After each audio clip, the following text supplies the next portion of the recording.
लेकिन इस पर राजनीति नहीं होनी चाहिए। समय संवाददाता नीरज ने मल्लिकार्जुन खड़गे से बातचीत की। लोकसभा में कांग्रेस के नेता मल्लिकार्जुन खड़गे इस वक्त हमारे साथ है।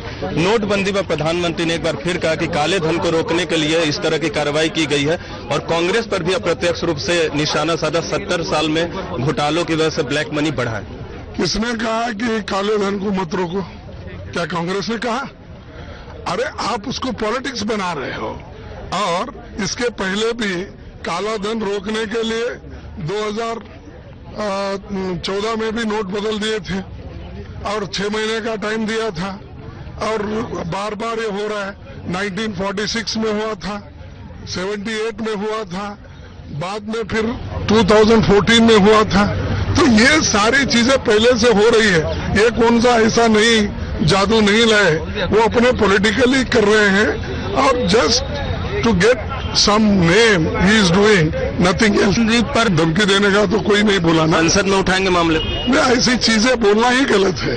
तो ये थे हमारे साथ कांग्रेस के वरिष्ठ नेता मल्लिकार्जुन खड़गे। इस पूरे मामले पर कांग्रेस का आरोप है कि नोटबंदी के मसले पर प्रधानमंत्री नरेंद्र मोदी राजनीति कर रहे हैं। इस समय कैमरा पर्सन तारा दत्तपन के साथ दिल्ली से नीरज कुमार। ये नोट इस्तेमाल करने की समय सीमा 24 नवंबर तक बढ़ा दी गई है। देर रात पीएम की अध्यक्षता में हुई रिव्यू मीटिंग में ये फैसला लिया गया। 3 घंटे तक चली इस बैठक में कई अहम फैसले भी लिए गए। एटीएम से पैसे निकालने की सीमा 2000 से बढ़ाकर अब 2500 हो गई है।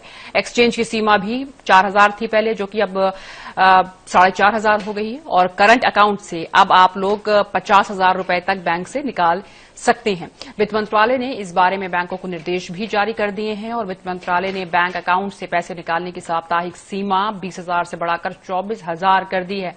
अब एक दिन में भी बैंक से 24,000 रुपए तक निकाल सकते हैं। सरकार ने 10,000 रुपए की डेली जो लिमिट है वो खत्म कर दी है।